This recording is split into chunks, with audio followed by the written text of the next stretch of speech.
Yeah, it's a hard act to follow to come back to this, but the unsuitable accommodation in the school has been well flagged with the Minister and with his department. You know, it's kind of ironic that a few weeks ago, in the aftermath of Storm Ali, that the conditions had deteriorated further and it was raised in the Shannon, and here we are on the eve of Storm Callum, where actually the parents and pupils are wondering, are they going to have a school to go into at all? Because 58% of that school, which accommodates hundreds of students, 30 teachers, 6 SNAs, are housed in almost 20-year-old crumbling prefab buildings, 4 of which had to be evacuated in the last storm. Minister, these buildings are beyond repair. There's holes and gaps in the roof, fallen gutters, exposed electrical wires. The days when children are sitting with coats on, can't get warm in the winter, too hot in the summer, are just beyond belief. There needs to be action, and the technical site visit that was made, the report is supposed to be in its final stages. We haven't been given a clear indication of what's going to be done here. They need their new premises. Prefabs are freezing. The parents are concerned that the coming storm is actually going to do away with them altogether, and I'm not sure that that wouldn't be that would necessarily be a bad thing. They leak when it rains. They are impossible to heat because the electrics are overloaded. Parents dread sending their kids into the school if they think it's going to be cold because their kids' teeth are chattering during the day.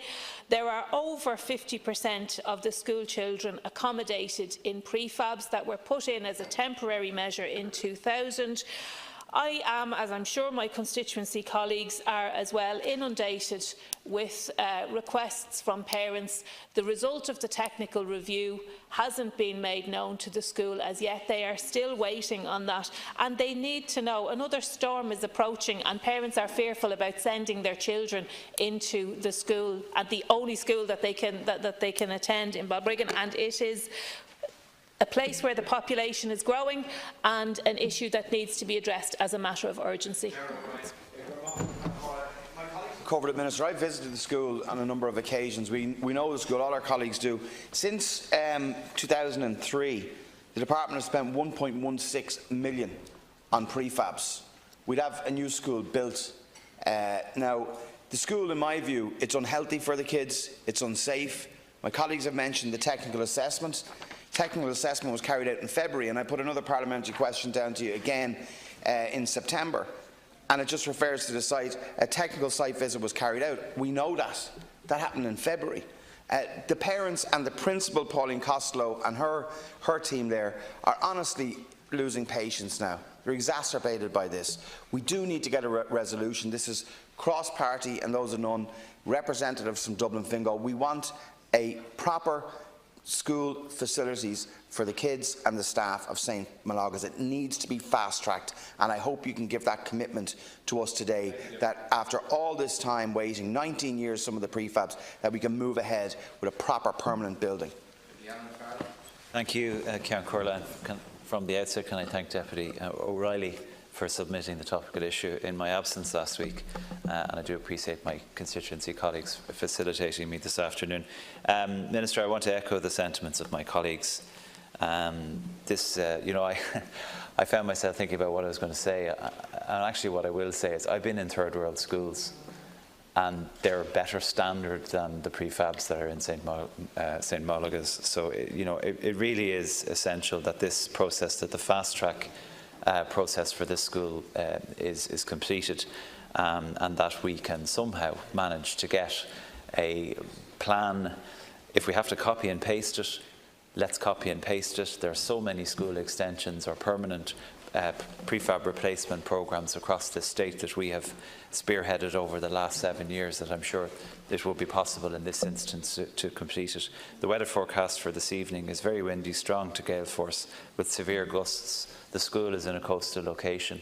It's in an orange zone, and your own department indeed has issued warnings to those schools to be vigilant. And as was said by both Deputies Daly and O'Reilly, I'm pretty sure that the parents' concerns are justified in worrying whether those prefabs will be there in the morning. Raising this issue, I can understand the concern that has raised. Indeed, it's been raised not just by the deputies here, but by Senator James O'Reilly as well. So there is acute concern. I think the deputies are right. There was a visit to the department by the department to the school in February, and that was followed up then by a technical site visit in April. And the agreement has been worked out as to the exact scale of what is required, namely 18 classroom primary school and 2 classroom ASD unit. The work has been ongoing in doing the master planning of the site, which I understand is complex. The purpose of the building is to project the additional accommodation as well as the replacement of the current temporary accommodation. The development of the project brief must have regard to the continuance of the existing schools while construction is underway. Due to the complexities of the school's existing site, issues to be considered in the development of the project brief included identifying the preferred location of the buildings having regard to the challenging site, decanting considerations and construction traffic access. The project brief is expected to be completed by the end of next week, having regard to the complex technical assessment process involved. The department will be then in contact with the school in relation to the next steps. The completion of the project brief will facilitate progression of the project into architectural planning, which includes the appointment of a design team. So it is in a position to move forward. The project brief will be completed at the end of next week, and it will then move into the architectural planning phase. I am acutely aware that the school suffered damage to 3 of the old stock prefabs due to adverse weather conditions. Repair works were being carried out on those. In addition, my department, as you know, gave approval for additional temporary accommodation pending the delivery of the major project, and that included 2 mainstream classrooms and 1 special education teaching space. But clearly the priority is now to get the permanent project underway, and I can assure deputies that the department will endeavour to have that proceeded with as rapidly as possible.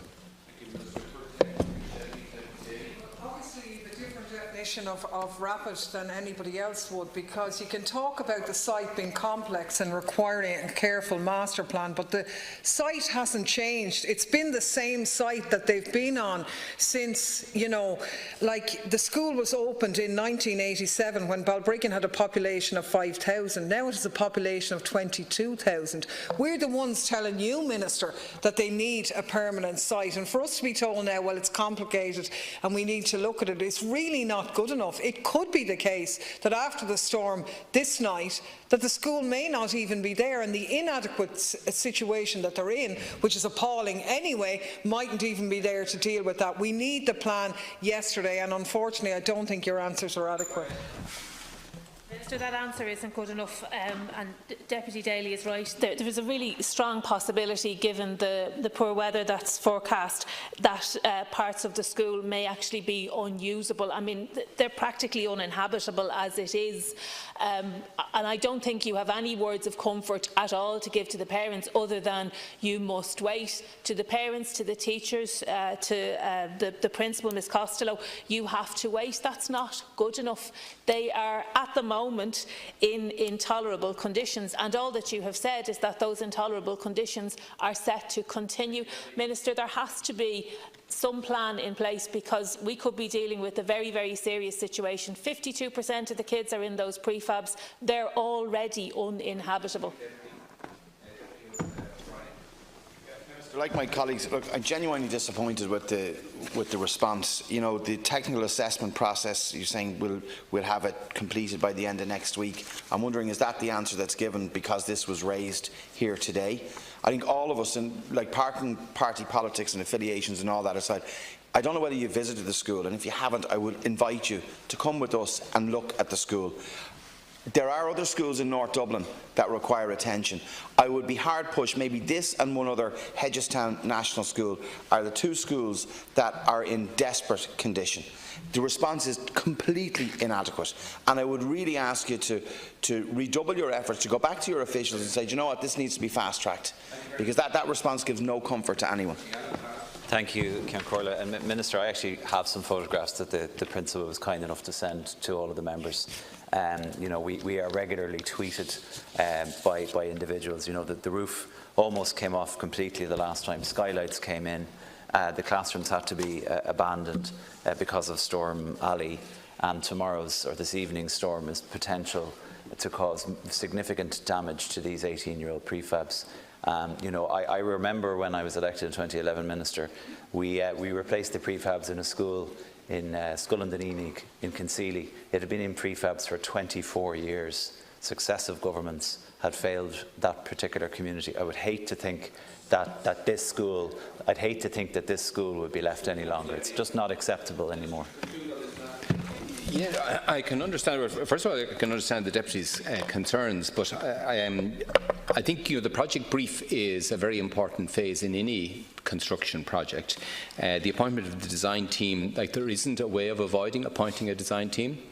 There will have to be a design drawn up and a planning permission obtained, and that has its own process to go through.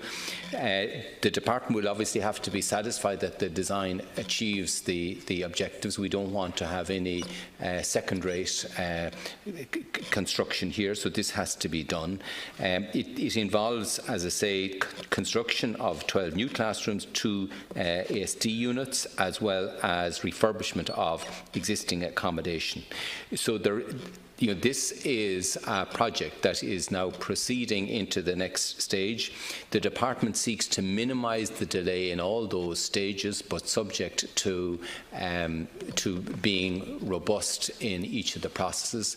We don't always control issues such as site conditions, planning delays and so on. So while the department will seek to push this project on as quickly as possible, I can't give timelines or dates. These processes, I think the deputies will understand, have to be completed. So to say the answer is not adequate, this is the way we do every school project. We have to do it in a robust way, but we will seek to do each of those stages as rapidly as possible in view of the acute concern that all of the deputies have expressed, and as I know, the concern of parents and principals and staff alike.